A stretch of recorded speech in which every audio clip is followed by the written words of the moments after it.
Hi everyone, I am Gaurav Rai from NIT DGP. So आज के video में सीसैप काउंसलिंग का एंटायर प्रोसेस पूरा स्टेप बाय स्टेप मैं एक्सप्लेन करूंगा। रजिस्ट्रेशन से लेके कॉलेज रिपोर्टिंग तक आपको क्या क्या करना है सब कुछ डिटेल में एक्सप्लेन करूंगा। वीडियो एंड तक देखना, आपको सब कुछ समझ आ जाएगा। So first of all, CSAB counselling का इस बार का organisation body IST Shibpur. IST Shibpur भी एनआईटी कैटेगरी में आता है, तो आईएसटी शिवपुर इस बार ऑर्गेनाइज कर रहा है। सीसैप आपका 3 तरह का होता है, सीसैप स्पेशल, सीसैप सुपरन्यूमरी, सीसैप एनयूटी। हमारे लिए सबसे मतलब का चीज है सीसैप स्पेशल, इसी में आपको कॉलेज मिलेगा। बाकी आपका सीसैप सुपर न्यूमरी एंड सीसैप एनयूटी कौन से स्टूडेंट्स के लिए है मैं आगे वीडियो में बात करूंगा। Only CRL is used in CSAB counselling, ये आपको ध्यान रखना है। आपको कैटेगरी का बेनिफिट ऑब्वियसली मिलेगा, बट जो रैंक आपका यूज होगा अलॉटमेंट के लिए वो सीआरएल होगा। तो टाइप्स ऑफ सीसैप काउंसलिंग देख लेते हैं। तो फर्स्ट है सीसैप स्पेशल राउंड, हमें इसी से मतलब है, यही हमें करना है। सीसैप स्पेशल राउंड मैक्सिमम स्टूडेंट्स के लिए यही मतलब का चीज है। इसके अलावा सीसैप सुपर न्यूमरी है यूनियन टेरिटरी के लिए, ठीक है। यूनियन टेरिटरी से अगर आप बिलोंग करते हैं, दादरा नगर हवेली, दमन एंड दीव, लक्षद्वीप, अंडमान निकोबार, तब आपको सीसैप सुपर न्यूमरी करना है। आपको बेनिफिट भी मिलेगा। एनआईटी दुर्गापुर, अंडमान निकोबार के लिए एनआईटी कैलीकट, इसमें एनआईटी सूरत, अलग अलग यूनियन टेरिटरी का होम स्टेट माना जाता है। बहुत कम है, एनआईटी दुर्गापुर में 3-4 लाख रैंक पे भी मिल जाता है सीसैप सुपर न्यूमरी। जनरल में भी बात कर रहा हूँ, बाकी आपका दूसरा कैटेगरी होगा तो और लाखों में मिल जाएगा, क्योंकि काफी नंबर ऑफ कैंडिडेट्स कम है, तो कंपटीशन काफी कम है। सीसैप एनयूटी बाकी आपका north eastern states and union territory के लिए है। तो सीसैप एनयूटी के थ्रू आपको मोस्टली जीएफटी एंड स्टेट कॉलेज मिल रहा होता है, एनआईटी आपको नहीं मिलता है सीसैप एनयूटी के थ्रू। सो सीसैप स्पेशल हमें मतलब है, इसी को हम बोलते हैं सीसैप काउंसलिंग। सीसैप स्पेशल को ही आप मान के चलिए, तो हमारे लिए यही मतलब का चीज है। तो इसमें आपको NIT, triple IT, GFT participate करता है। IITs don't participate in CSAB. IITs का लास्ट है जोसा राउंड 5। सो आईआईटीज आपको पार्टिसिपेट नहीं कर रहा होगा, ओनली सीआरएल इज यूज्ड, जैसे मैंने बोला।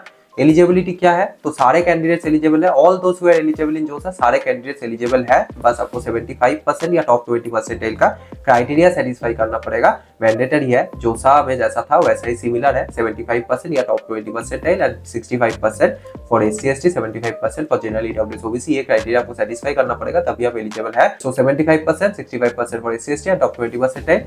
All those candidates who appear in JEE Mains सारे लोग एलिजिबल है। Even if your rank is in lakhs, it doesn't matter, you can also participate। आपको कट ऑफ क्लियर करना जरूरी नहीं है। ऐसा बहुत लोग को लगता है कि भैया मैंने JEE Mains का कट ऑफ क्लियर नहीं किया है तो क्या मैं एलिजिबल हूँ? तो हाँ, सारे लोग एलिजिबल है, आपको कॉलेज भी मिल जाएगा। अगर आपको कट ऑफ भी नहीं क्लियर किया है, जीएफटी आपको लाखों में मिलता है।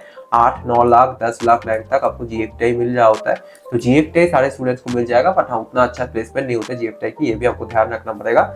And JEE main appear and 75% या top 20% for IITs, NITs, triple ITs. बाकी टाइप ऑफ कैंडिडेट कौन कौन से आप पढ़ सकते हैं पॉज करके, बेसिकली सारे लोग एलिजिबल है। नेक्स्ट बात करते हैं, क्या भैया कैटेगरी बेनिफिट नहीं मिलता सीसैप में? तो डेफिनेटली मिलता है। Even though CRL is used, general can't take 60% reserve seats, तो 60% रिजर्व होता है। ईडब्ल्यूएस ओबीसी एससी एसटी मिला के 60% के आसपास सीट रिजर्व होता है, तो वो आपको जनरल को नहीं मिल सकता है। Category students can take their respective category vacant seat. तो अगर आपका एससी में सीट खाली होगा तो एससी ले सकते हैं, एंड उसके अलावा जनरल सीट भी ले सकते हैं। बट जनरल वालों को सिर्फ जनरल सीट्स के लिए फाइट करना पड़ेगा। तो आपके पास दो ऑप्शन है, एससी का सीट्स भी है, जनरल का सीट्स भी है। If you still have any doubt, just go and compare general category and category cut off 2025 data. So cut off आप कंपेयर कर लीजिए, आपको समझ आ जाएगा, आपका डिफरेंस क्लियर आपको दिख जाएगा। बहुत डिफरेंस होता है जनरल का कट ऑफ और दूसरे कैटेगरी का कट ऑफ, तो कैटेगरी बेनिफिट आपको जरूर मिलेगा। Can I get seats apart from vacant seat? So JoSAA खत्म होने के बाद एक वैकेंट सीट लिस्ट आएगा, तो वैकेंट सीट लिस्ट में अगर आपका कैटेगरी में सीट खाली नहीं है, फिर भी क्या आपको मिल सकता है? तो डेफिनेटली मिल सकती है, ये जो कैन। बहुत लोगों को लगता है नहीं मिल सकता, ऐसा नहीं है। क्यों मैं बोल रहा हूँ सुनिए। After CSAB round 1 many people seats will get upgraded. तो जो लोग को सीट अभी मिला हुआ है, उनका जब सीट अपग्रेड होगा तो वो सीट तो खाली रहेगा ना। तो सीसैप राउंड 1 में वो सीट खाली होगा, तो फिर आपको सीसैप राउंड 2 में मिल सकता है। ऐसा मत सोचना कि मेरे कैटेगरी में वैकेंसी 0 है भैया तो मुझे नहीं मिल सकता, मैं नहीं बैठूंगा। तो ऐसा नहीं है। जिनको अभी वो सीट मिला हुआ है, उनका सीट जब अपग्रेड होगा तो आपके लिए वो सीट खाली हो जाएगा, तो फिर आपको राउंड 2 में वो चीज मिल सकता है। तो even if vacancy is equal to 0, still have chances to get it. The vacancy matrix is tentative, तो टेंटेटिव है। जोसा के बाद जितना सीट्स रहता है वो दिखाता है, बट सीसैप राउंड 1 के बाद फिर से सीट्स खाली होता है, वो सीट्स आपको सीसैप राउंड 2 में मिल जाएगा। तो सीसैप में आपको जरूर पार्टिसिपेट करना चाहिए। स्टेप्स क्या क्या है भैया सीसैप काउंसलिंग में पार्टिसिपेट करने के लिए? फर्स्ट स्टेप है आपका रजिस्ट्रेशन, सेकंड स्टेप है choice filling, then choice locking, then आपको सीसैप राउंड 1 का रिजल्ट आएगा। तो सीसैप राउंड 1 में अगर आपको फर्स्ट टाइम सीट मिल जाए तो चूज विलिंगनेस आपको करना पड़ेगा। फीस फ्लोट स्लाइड में से एक चूज करना पड़ेगा, फी पेमेंट 35,000 एंड देन आपको डॉक्यूमेंट अपलोड करना पड़ेगा, ठीक है। एंड उसके अलावा अगर आपके पास ऑलरेडी जोसा सीट है, अगर आप एसएफ पीएफ पेमेंट कर चुके हैं तो आपको सीट चूज विलिंगनेस करना पड़ेगा। एंड उसके बाद आपको फिर फीस फ्लोट चूज विलिंगनेस करना पड़ेगा, and then payment of IF2 ये करना है जिनको पहली बार सीट मिला था। तो सीट मिलने के बाद आपको फिर IF2 पेमेंट करना पड़ेगा। उसके बाद फिर आपको फाइनली कॉलेज रिपोर्टिंग करना पड़ेगा। अगर आप एसएफ पीएफ पेमेंट कर चुके हैं पहले ही तो फिर आपको कुछ नहीं करना है, बस चूज विलिंगनेस करके फाइनली जो कॉलेज मिलेगा उस कॉलेज में एडमिशन ले लेना। आपको फिर से दोबारा कोई पेमेंट करने की जरूरत नहीं है, आपको सिर्फ रजिस्ट्रेशन फीस पेमेंट करना है। नेक्स्ट कौन कौन सी इंपॉर्टेंट डेट है देख लीजिए। आपका रजिस्ट्रेशन चॉइस फिलिंग स्टार्ट हो रहा है 28 जुलाई से एंड 2 राउंड होगा, लास्ट बार 3 राउंड था। एंड इसके अलावा रजिस्ट्रेशन आपको सीसैप का ऑफिशियल वेबसाइट csap.nic.in में होगा। आपको JEE mains application number and other required details देके इधर आपको देख सकते हैं पोर्टल लॉगिन करना है एंड आपको फ्रेश रजिस्ट्रेशन करना है। आपका जोसा वाला रजिस्ट्रेशन इधर कंसीडर नहीं होगा तो आपको फ्रेश रजिस्ट्रेशन करना पड़ेगा। एंड ये है रजिस्ट्रेशन डेट, आप देख सकते हैं 28 जुलाई टू 3 अगस्त आपको रजिस्ट्रेशन करने का मौका मिलेगा। 28 जुलाई से स्टार्ट होगा एंड 3 अगस्त को एंड होगा, तो इसके बीच आप रजिस्ट्रेशन चॉइस फिलिंग कर सकते हैं। चॉइस फिलिंग हालांकि आपका 5 अगस्त तक चलेगा बट रजिस्ट्रेशन आपका 3 अगस्त तक कर लेना पड़ेगा। चॉइस फिलिंग आप 5 अगस्त तक कर पाएंगे। तो भैया रजिस्ट्रेशन फीस कितना लगेगा मुझे, तो रजिस्ट्रेशन फीस जो लोग डायरेक्टली रजिस्टर कर रहे हैं या फिर आपको सीट नहीं मिला जोसा में, या फिर आपको सीट मिला था बट आपने कोई पेमेंट नहीं किया, सेफ पेमेंट अगर आप नहीं किए थे, तो फिर आपके लिए रजिस्ट्रेशन फीस 40,000 है। ठीक है, सीट मिलने से पहले ही आपको 40,000 देना पड़ेगा एंड 19,000 फॉर SC PWD। अगर आपने सीट एक्सेप्टेंस फी पेमेंट किए थे बट आपने PF पेमेंट नहीं किए तो फिर आपको 15,000 देना पड़ेगा for general EWS OBC। Partial admission fee जो लोग पेमेंट नहीं करेंगे उनको ज्यादा लगेगा 15,000 9,000 फॉर SC PWD। अगर आपने सीट एक्सेप्टेंस फी पार्शियल एडमिशन फी दोनों ही दे चुके थे तो फिर आपको सिर्फ 5,000 चाहिए जनरल EWS OBC सारे कैटेगरी के लिए। भैया मेरा सीट जोसा में कैंसिल हो गया था तो क्या मैं पार्टिसिपेट कर सकता हूँ सीसैप में, तो don't worry, you can participate in CSAB, you will surely get a seat.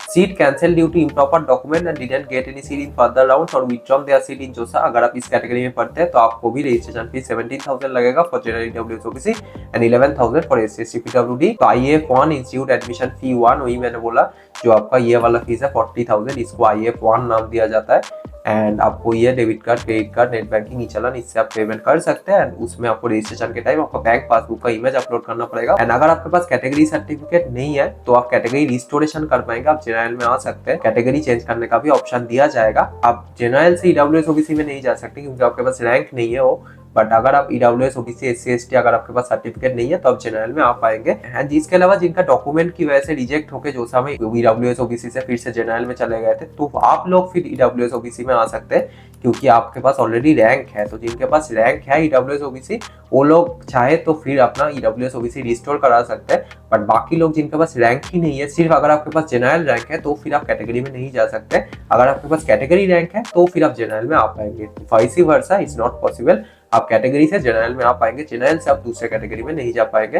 तो कैटेगरी रिस्टोरेशन जैसे मैंने बोला जनरल में आप आ सकते हैं दूसरे कैटेगरी से। ये आपका 22 जुलाई को स्टार्ट होगा, 23 जुलाई को खत्म होगा। तो जिनका भी कैटेगरी सर्टिफिकेट नहीं बने जरूर ये कर लेना, नहीं तो फिर सीसैप में जाकर अगर आपका डॉक्यूमेंट वेरिफिकेशन के टाइम रिजेक्ट होता है सीट कैंसिल हो जाएगा एंड आगे आपको कुछ नहीं मिल रहा होगा तो आपका 1 साल बर्बाद चला जाएगा। तो अगर आपका कैटेगरी सर्टिफिकेट नहीं बन रहा है चेंज कर लीजिए, जनरल में आ चाहिए, उसके बाद जनरल रैंक से आपको जो कॉलेज मिलेगा वो ले लीजिए सीसैप के थ्रू। नेक्स्ट और कुछ इंपॉर्टेंट पॉइंट्स आप पॉज करके पढ़ सकते हैं। चॉइस फिलिंग विंडो आपको तो पता ही है, जोसा में अगर आप पार्टिसिपेट किए थे इधर आपको चॉइस फिलिंग पे क्लिक करना है, इधर आपका NIT या IIIT सिलेक्ट कर लेना है कॉलेज, इधर नाम से भी आप सर्च कर सकते हैं, IST शिवपुर सर्च कर लीजिए, जो भी कॉलेज आपको चाहिए सर्च करके इधर आइए, इधर ऐड करेंगे आप, इधर ऐड करेंगे तो इधर आ जाएगा मोस्ट प्रेफर्ड चॉइसेस, आपको जो सबसे पसंद है वो टॉप पे होना चाहिए। एंड इसके अलावा जिनका रैंक बहुत ज्यादा, अगर आपका 4-5 लाख रैंक है, ऐसा रैंक है, तो फिर आपको काउंसलिंग के थ्रू बहुत अच्छा कुछ नहीं मिल रहा होगा, तो फिर एज अ बैकअप आप PWC एग्जाम दे सकते हैं। लिंक मैंने डिस्क्रिप्शन बॉक्स में दे दिया हूँ, आप कूपन कोड यूज करेंगे तो आपको 90% तक डिस्काउंट मिल जाएगा। एप्लीकेशन फॉर्म फीस 500 है, बट मेरा कूपन कोड यूज करने से आपको 49 पे वो चीज मिल जाएगा। एंड अगर आप एग्जाम में अच्छा परफॉर्म करते हैं तो आपको 100% स्कॉलरशिप तक मिल सकता है।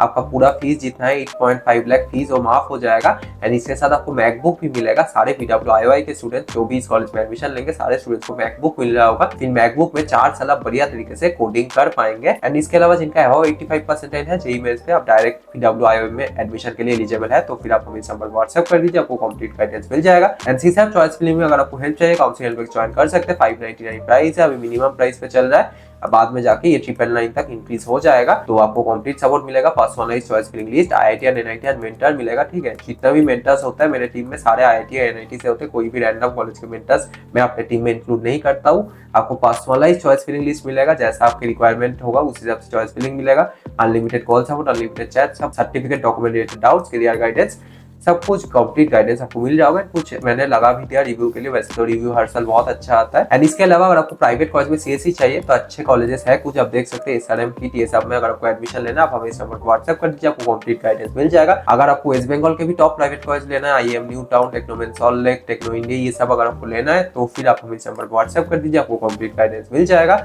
And direct admission seat booking सारे कॉलेज के लिए चल रहा है। सो अगर आपको प्राइवेट कॉलेज में सीट बुकिंग कराना है आप हमारे थ्रू करा सकते हैं, तो आपको मैक्सिमम डिस्काउंट में एडमिशन हो जाएगा, आपको मिनिमम फीस लग रहा होगा। एंड इसके अलावा टेलीग्राम ग्रुप जरूर ज्वाइन कर लेना, आपको सारे इंपॉर्टेंट अपडेट्स इधर मिल जाएगा। एंड ब्रांच प्रेफरेंस ऑर्डर भैया क्या होना चाहिए, तो आप देख सकते हैं ये ऑर्डर आपको फॉलो करना होगा for a particular college. And for private college don't take anything except CSIT EC and CSE specialisation का ऑर्डर आप पॉज करके देख सकते हैं। एंड ऐसा चॉइस फिलिंग का विंडो आपको दिखेगा, चॉइस फिलिंग करने के बाद आपको चॉइस लॉक कर देना है, नहीं तो ऑटो लॉक भी हो जाएगा, कोई दिक्कत नहीं है। एंड चॉइस लॉकिंग आप कर सकते हो विद इन गिवन डेट्स, नहीं तो ऑटो लॉक हो जाएगा अपने आप। इसके बाद सीसैप राउंड 1 का रिजल्ट आएगा। राउंड 1 में अगर आपको कुछ सीट मिलता है तो कितना आपको पेमेंट करना पड़ेगा, तो जो लोग पहली बार रजिस्टर किए थे आपको जो समय कोई सीट नहीं मिला तो आपको 35,000 देना पड़ेगा। 40,000 आपका रजिस्ट्रेशन फीस है एंड उसके बाद सीट मिलने के बाद आपको 35,000 देना पड़ेगा एंड 16,000 फॉर SSC PWD। अगर आपने जो समय SF पेमेंट किए थे बट PF नहीं पेमेंट किए थे तो आपको भी 35,000 एंड 16,000 फॉर SSC PWD। अगर आप जो समय SF PF सब कुछ पेमेंट कर चुके थे तो आपको कुछ एक्स्ट्रा पेमेंट करना नहीं है, आपको सिर्फ चूज विलिंगनेस करना है। तो चूज विलिंगनेस पे क्या क्या ऑप्शन है देख लेते हैं। फ्रीज, फ्लोट, स्लाइड, ये तो था ही पहले जो समय, उसके बाद सरेंडर, विथड्रॉ, एग्जिट। तो ऐसा आपका रिजल्ट आएगा, ऐसा आपको दिख रहा होगा, आप देख सकते हैं कौन सा चॉइस नंबर मिला है। भैया what to do after CSAB round 1। तो सीसैप राउंड 1 में जिनको पहली बार सीट मिला डायरेक्टली रजिस्टर आप किए थे या फिर जो समय नहीं मिला था, पहली बार आपको अगर सीट मिल जाए आपको सबसे पहले चूज विलिंगनेस करना पड़ेगा, उसके बाद document upload, then seat acceptance fee 35,000 आपको पेमेंट करना है। सो चूज विलिंगनेस में काफी सारे ऑप्शंस है, फ्रीज, फ्लोट, स्लाइड, उसमें से बहुत कंफ्यूजन होता है स्टूडेंट्स का, तो मैं बता देता हूँ। आप देख सकते हैं सबसे पहले आपको डॉक्यूमेंट अपलोड, देन IF2 आपको पेमेंट करना पड़ेगा 35,000 एंड देन अगर डॉक्यूमेंट में कुछ क्वेरी आता है तो आपको सॉल्व करना पड़ेगा। फ्रीज, फ्लोट, स्लाइड इसका मतलब क्या है मैं समझा देता हूँ आपको एग्जाम्पल के थ्रू।